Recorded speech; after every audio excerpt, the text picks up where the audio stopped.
We had $185,000 set aside for this purpose, and that is being fully distributed among the various functional areas so that the departments in those areas can get to the end of the year and pay people what they're owed. So, but we had 185 set aside, but we didn't need to make any transfers because for two of the departments. Does that mean that there's going to be some left for reversion to other purposes or free cash? Or? Yeah, I think Public Works is going to come in with a small surplus, and Community Services, Conservation and Development likewise will come with, we're looking at a small surplus at this point, so yes, there will be some free cash being generated from those functional areas. Okay. But let's open it up to other people if there are questions on motion A.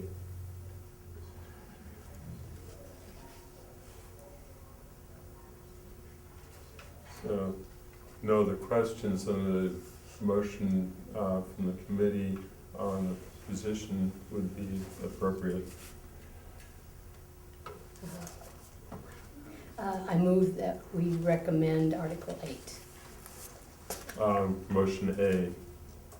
Motion A. And as recommended by the finance Correct. director. Okay, so that is, Mary Lou has made that motion, I second. which is seconded by Janice.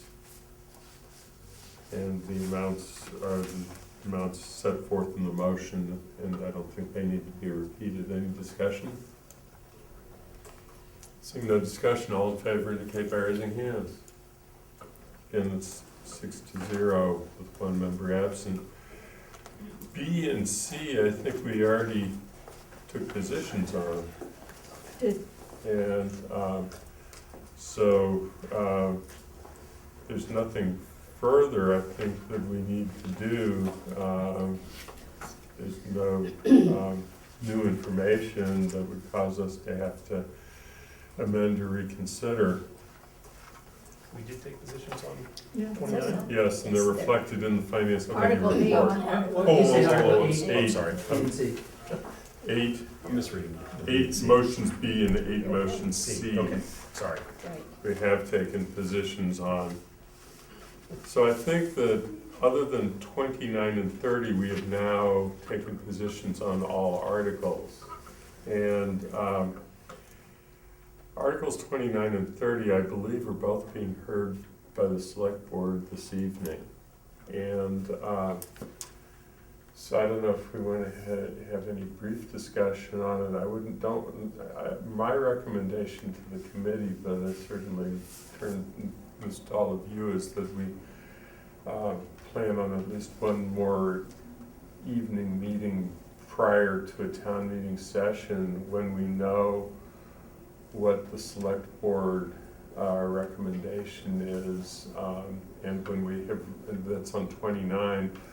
On 30, we said that we were awaiting a copy of the amended motion from the petitioner. And interrupt? There's a chair. We're waiting for an amended motion from the petitioner, and we haven't received that motion yet. He was going to provide it to Sandy, and then Sandy was going to convey it to us. It hasn't been received at this point, and so we can't, I think, move on forward on 30. So I don't know if there's anybody who wants to have any discussion on 29 or 30 at this point. Okay. We've discussed them a lot. I don't want to discuss them until we have more information. Again, You do? I don't. Oh, okay. I agree. Okay. So we will postpone further discussion on Articles 29 and 30 until we know on 29 whether we will be able to receive a copy of any legal opinion that might be available from town council, and whether we know about the select board's decision on how it wishes to proceed. And on 30, we're waiting for action from the petitioner. Are there any other articles that we have taken positions on previously that anyone on the committee wishes to bring back up for further discussion? Okay, then if there are none, I want to turn your attention next to the fact that since we last met, there's been a notice and warrant issued on a special town meeting to take place on Monday, May 14th at 7:30 p.m. And we've received correspondence in writing about this previously, and it's really a fairly simple, straightforward matter. It's something that we acted on as a committee and town meeting acted on, and has actually had fairly substantial action, but needs a correction. And specifically the problem is that there was in the article and motion as passed at the fall town meeting, there was an erroneous citation to the statute, and the state gave us the grant, the park grant, to do the work. Hasn't said they're taking away the park grant. What they said is that they can't give it to us until we correct the mistake. And the only way to correct the mistake is to pass a new motion that's identical to the old motion, but for the change from section, I think it was 44 to section 14 in the reference. So it's a fairly simple matter, and I think that, what I've said is about going to be the length of the special town meeting. The only question is whether we as a committee have a position on Article 1 of the town meeting warrant for the 14th. Okay. I move that we recommend approval of Article 1 of the special town meeting of May 14th. Second. Okay. Because there's a considerable amount of money the town's hoping to get with this grant, expecting it, and if we don't vote that's according to the memo, we won't get the grant. So we supported it before, so we should support the correction. Okay. Any further discussion on the motion that's on the floor? Seeing none, all in favor indicate by raising hands. So that's now 7-0. Then the next item I have to turn over to Sandy, which is the third quarter financial report. Thank you.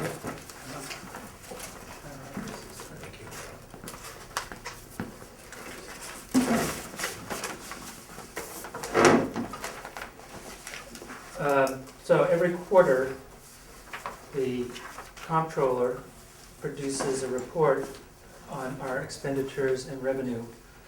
We are now 3/4 of the way through the year when this report was produced, so that means going through March 31st. Essentially we are on track for both our revenues and our expenditures in the general fund and in our enterprise funds. So I will just go through this memo and highlight a couple of areas where there's a little bit of variance or a little explanation is worth it. So as the memo says, generally revenues are strong. We've collected 79% of our revenues, 75% of the way through the year. Some of that is timing. Things come in a little earlier and later, as you will see as we go through this, but generally we are in good shape. The golf course has collected only about 50% of its revenue, but given that it isn't really open during the winter, that's to be expected. They are actually doing quite well this year. They opened a little earlier because the weather's been good, so they've gotten some days in and some rounds in. So they're feeling very good about that. Investment income is on track because of the timing of when bank statements come in and so forth, and when this is produced. We only have a half year's worth of that investment income in this report. But we know what's out there and we know we're on track, so that's just a timing issue. The next big one that I'll mention is the motor vehicle excise. We send out the bulk of those bills in February. Again, our collections are on pace with what our forecast is, and are generally supporting the idea that car sales have been up nationally, we know. And so we've seen some good, strong returns there. At the bottom of the first page, I just note the Hotel-Motel Tax is coming in quite strongly. The Hotel-Motel Tax is at 70% for the year, but you have to remember that the Lord Jeff only opened in January. So we expect between now and the rest of the year that we will see strong Hotel-Motel Tax revenue. The meals tax is coming in at 84% or 85% of projection. Again, I think as you'll probably notice in downtown, there's a lot of strong restaurant activity, and maybe some sign that at least for some people the economy is coming back and people are going out to eat again.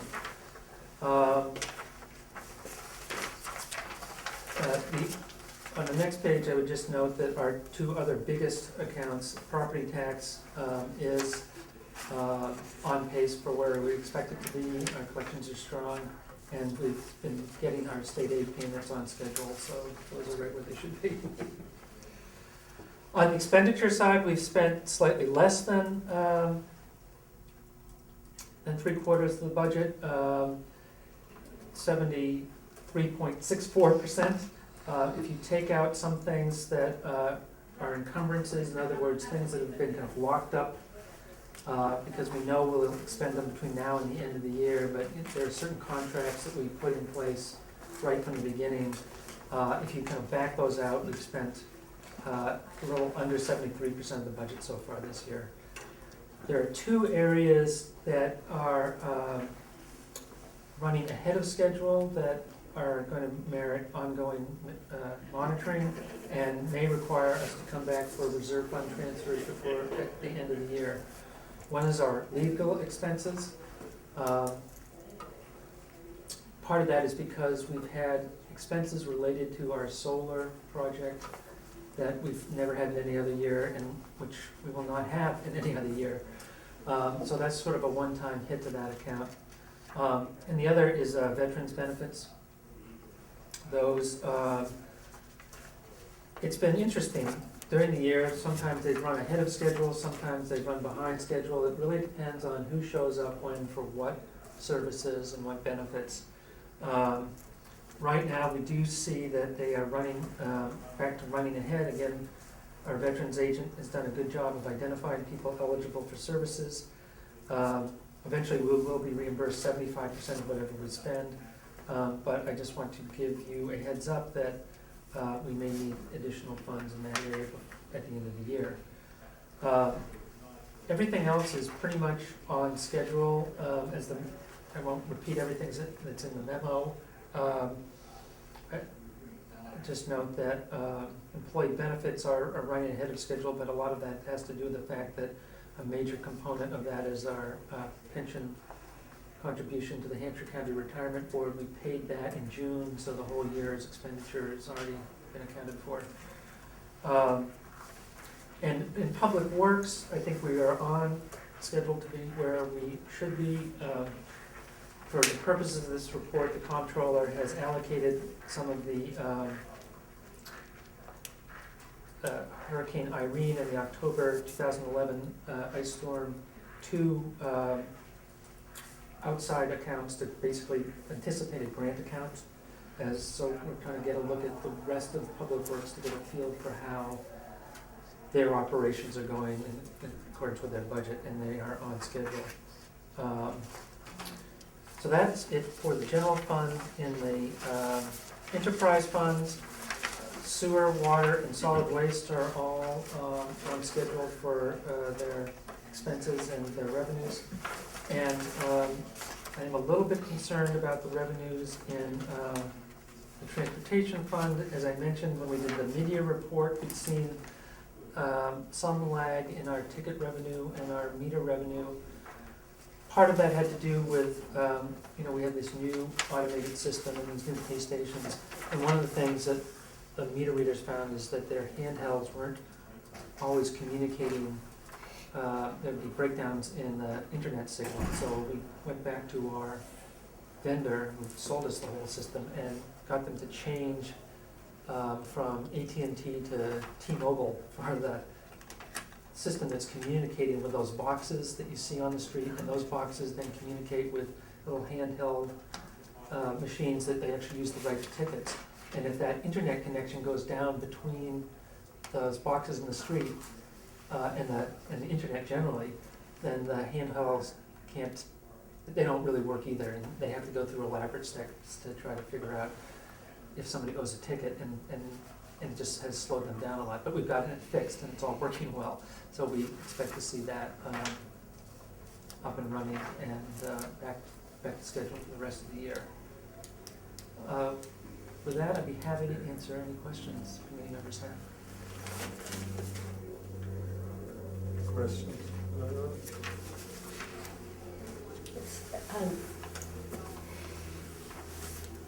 This miscellaneous non-recurring receipts, Yes. we're getting, I'm not sure how I read 106.3% is collected. How can you have over 100%? Well, if you collect more than you anticipated. Oh, okay. So, for example, we have $114,000 in state aid there that we hadn't counted on from the beginning. So that helps put us over the top. Okay, You'll see the same thing on the next page if you look at penalties and interests. right. That is, those are the interest payments that people owe on unpaid property tax bills. And that's running ahead of schedule, I think largely because the Treasurer's Office has done a good job of sending notices out to people to remind them that they're basically accruing interest at 16% if they don't pay us, and so they've started to pay us. But once that bill is late and it shows up here as opposed to under the property tax. So that's, The whole thing shows up there, the whole property tax, or just the piece, just the penalty and I'm sorry, interest? just the penalties and interest Okay. on that, that's right.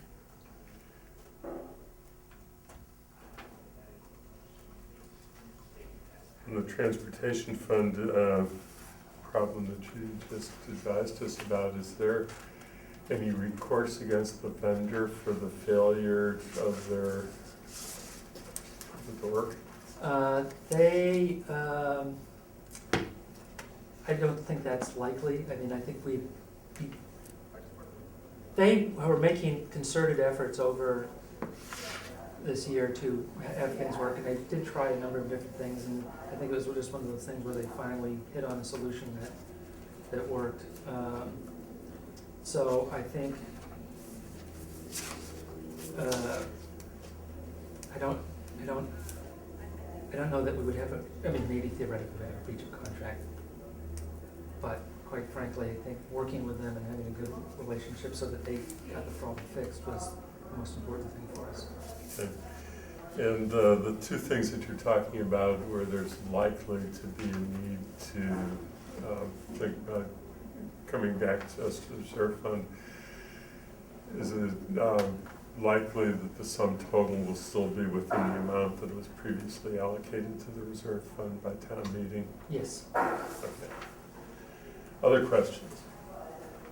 Hearing none, then I think that we don't usually do a motion on this, we just accept the report.